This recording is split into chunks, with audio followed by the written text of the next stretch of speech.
Billionaire founder and chief executive of Facebook, Mark Zuckerberg, is back on Capitol Hill for a second day of a congressional testimony over his company's handling of user data. We cross live to the proceedings. Who are trying to perpetrate this kind of interference.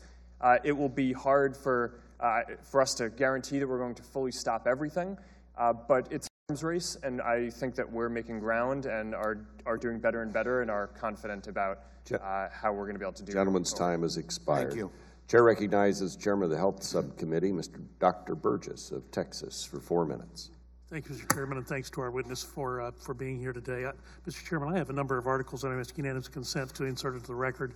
I know I won't have time to get to all of my questions. Without objection, and we put the slide up you requested. And so I'm going to be submitting some questions for the record that are referencing these articles. One is Friended, How the Obama Campaign Connected with Young Voters by Michael Scher. We already know how to protect ourselves from Facebook, and I hope I get this name right, Zeynep Tufekci.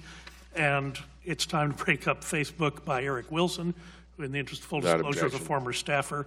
And I will be referencing those articles in some written questions. I consulted my technology guru, Scott Adams, in the form of Dilbert, going back 21 years ago. And when you took the shrink wrap off of a piece of software that you bought, you were automatically agreeing to be bound by the terms and conditions. So we've gone a long way from taking the shrink wrap off of an app, but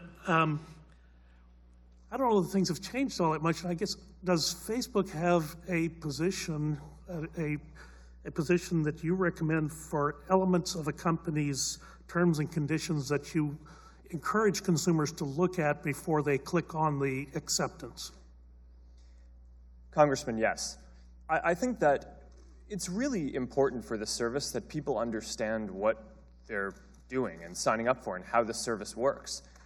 We have laid out all of what we do in the terms of service because that's what is legally required of us. Let me just ask you, because we're going to run short on time, have you laid out for people what it would be indicative of a good actor versus a less than good actor in someone who's developed one of these applications? Congressman, yes. We have a developer terms of service, which is separate from the normal terms of service for individuals using the service.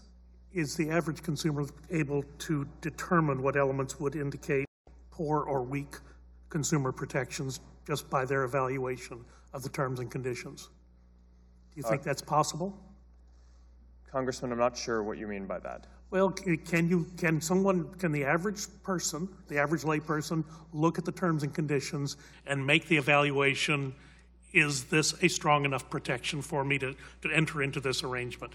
Look, I'm as bad as anyone else. I see an app, I want it, I download it, I breeze through the stuff, just take me to the good stuff in the app. But if a consumer wanted to know, could they know?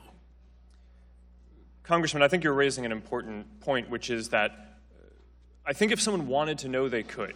But I think that a lot of people probably just accept terms of service without taking the time to read through it. I view our responsibility not as just legally complying with laying it out and getting that consent, but actually trying to make sure that people understand what's happening throughout the product. That's why every single time that you share something on Facebook or one of our services, right there is a control in line where you control who you want to share with.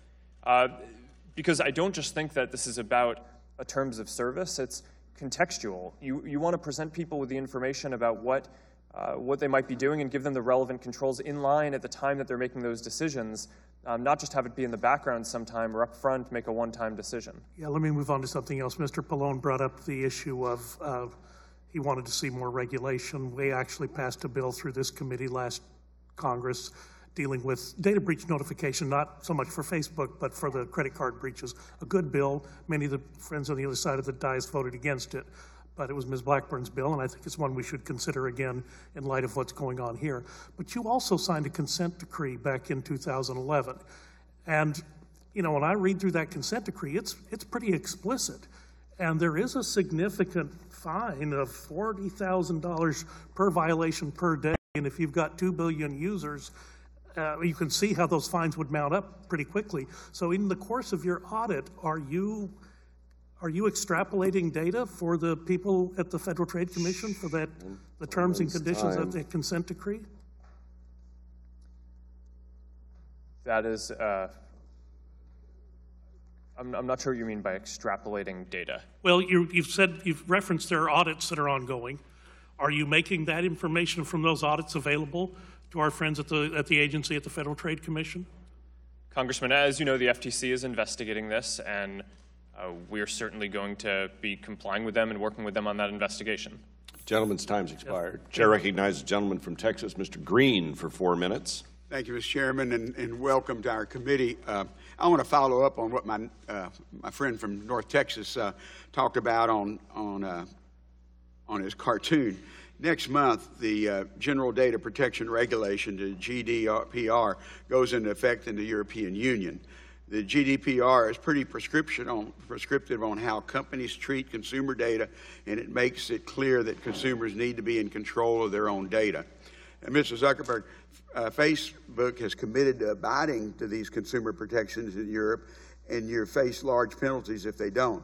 In recent days, you've said that Facebook intends to make the same settings available to users everywhere, not only in Europe. Did I understand correctly that Facebook would not only make the same settings available, but that will make the same protections available to Americans that they will to Europeans? Yes, Congressman, all the same controls will be available around the world. Okay. And you commit today that Facebook will extend the same protections to Americans that European users will receive under the GDPR? Yes, Congressman. We believe that everyone around the world deserves good privacy controls. We've had a lot of these controls in place for years. The GDPR requires us to do a few more things, and we're going to extend that to the world. There are many requirements in the GDPR, so I'm just going to focus on a few of them. The GDPR requires that the company's request for user consent to be requested in a clear and concise way using language that is understandable and be clearly distinguishable from other pieces of information, including terms and conditions. How will that requirement be implemented in the United States? Congressman, we're going to put at the top of everyone's app when they sign in a tool that walks people through the settings and gives people the choices and asks them to make decisions on how they want their settings set. Okay. One of the GDPR's requirements is data portability. Users must be permitted to request a full copy of their information and be able to share that information with any companies that they want to. I know Facebook allows users in the U.S. to download their Facebook data. Does Facebook plan to use the currently existing ability of users to download their Facebook data as the means to comply with the GDPR's data portability requirement?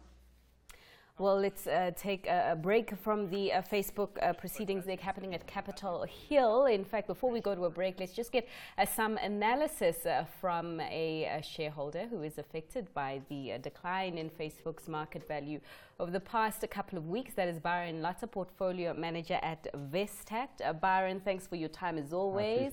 You know, Mark Zuckerberg looking a bit, concerned there. You can see he's not comfortable with what's going on there. What do you make of his testimony so far? I think he's done incredibly well for a 33-year-old billionaire that started a business 10 years ago. I don't think he realized how big Facebook could get.